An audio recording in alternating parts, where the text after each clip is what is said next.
Assalamualaikum warahmatullahi wabarakatuh. Alhamdulillahi rabbil alamin. Assalatu wassalamu ala asyrafil anbiya'i wal mursalin wa ala alihi wa ashabihi ajma'in, amma ba'd.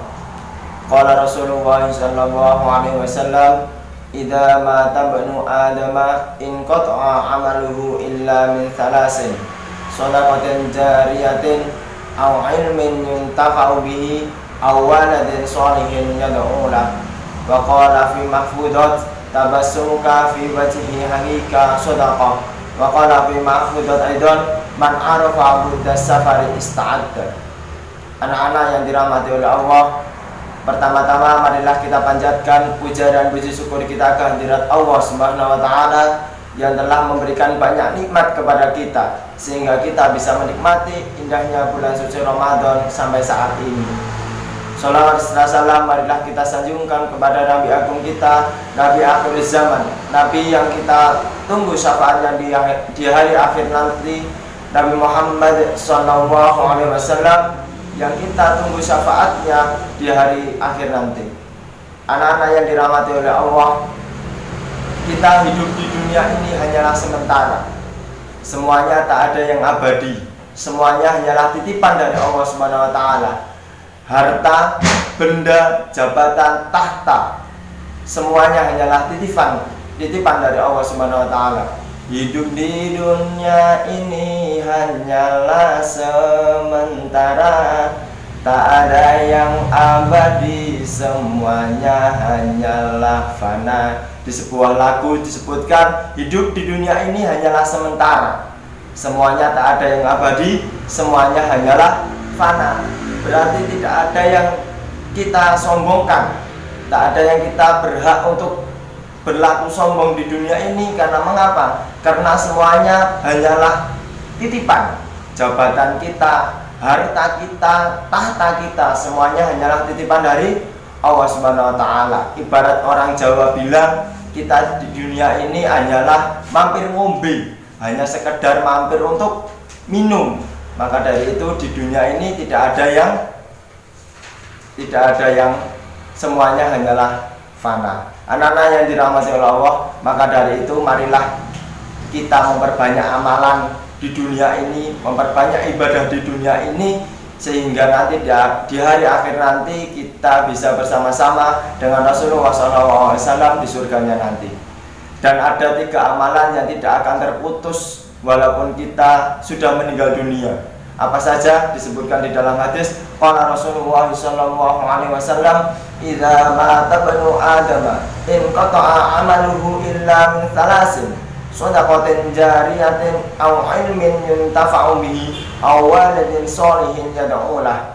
Qala Rasulullah sallallahu alaihi wasallam, Rasulullah sallallahu alaihi wasallam bersabda, idza mata ibnu adama, jika meninggal anak Adam, in qata'a amaluhu, maka terputuslah semua amalnya, illa min salasin, kecuali tiga perkara. Yang pertama adalah shadaqatin jariyatin, yang pertama adalah sedekah jariyah.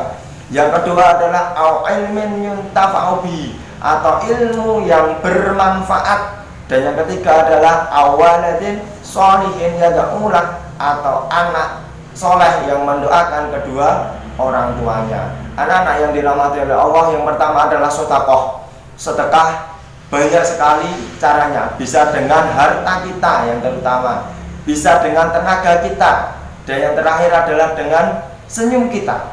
Cukup dengan senyum kita sudah dihitung bersedekah, seperti yang dikatakan di dalam mahfudat, tabassumuka fi wajhi hakika sadaqah, senyummu atas saudaramu adalah sedekah. Maka dari itu anak-anak, marilah kita, jikalau kita ketemu dengan tetangga kita bertemu dengan teman kita tersenyum. Agar mengapa? Agar kita sudah dianggap bersedekah. Sedekah yang paling mudah adalah dengan senyum.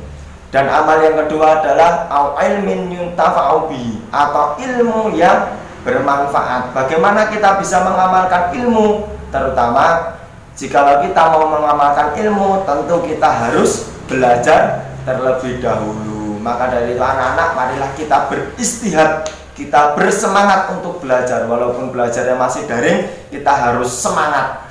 ta'allamu wa ta'allamu summa ta'allamu, belajar dan terus belajar, karena tidak ada kata terlambat untuk belajar. Yang terakhir, amalan yang ketiga adalah awaladin sholihin yad'ulah, atau anak soleh yang mendoakan kedua orang tuanya. Anak-anak yang dirahmati oleh Allah Subhanahu wa taala, mengapa di sini disebutkan awaladin sholihin yad'ulah atau doa anak soleh untuk kedua orang tuanya? Karena mengapa? Karena doa anak soleh atau doa anak-anak untuk kedua orang tua itu adalah doa yang mustajab di mata Allah Subhanahu wa taala, terutama keluarga kita yang sudah meninggal dunia. Beliau sangat menunggu-nunggu doa dari kita semuanya.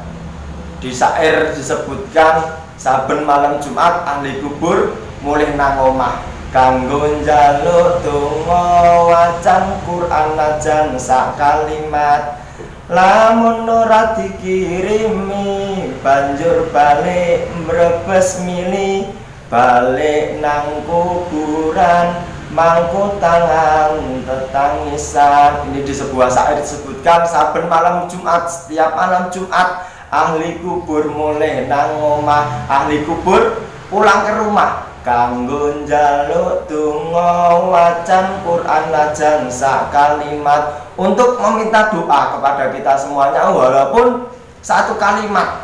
Lamun ora dikirimi, jikalau tidak dikirimi banjur balik mbrebes mili, maka beliau akan pulang kemana? Balik nang kuburan mangku tangan tetangisan, balik ke kuburan lagi, arwahnya balik ke kuburan lagi, banjur mangku tangan tetangisan. Beliau menangis karena anak-anaknya tidak mendoakan kedua orang tuanya, tidak mendoakan sesepuhnya.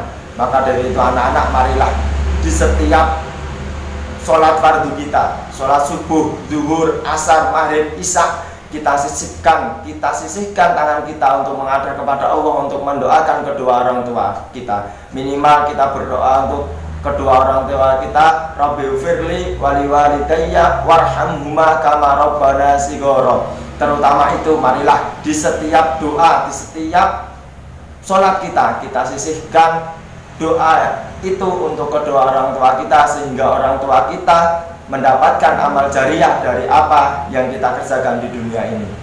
Maka dari itu anak-anak, marilah di bulan suci Ramadan ini kita memperbanyak ibadah kita, memperbanyak sedekah kita, memperbanyak mengamalkan ilmu kita walaupun cuma sedikit, dan memperbanyak mendoakan kedua orang tua kita, sehingga nanti di hari akhir nanti kita bisa bersama-sama dengan keluarga kita, bisa bersama-sama dengan teman-teman kita, bisa bersama-sama dengan Rasulullah SAW di surganya Allah Subhanahu wa taala. Amin amin ya rabbal alamin.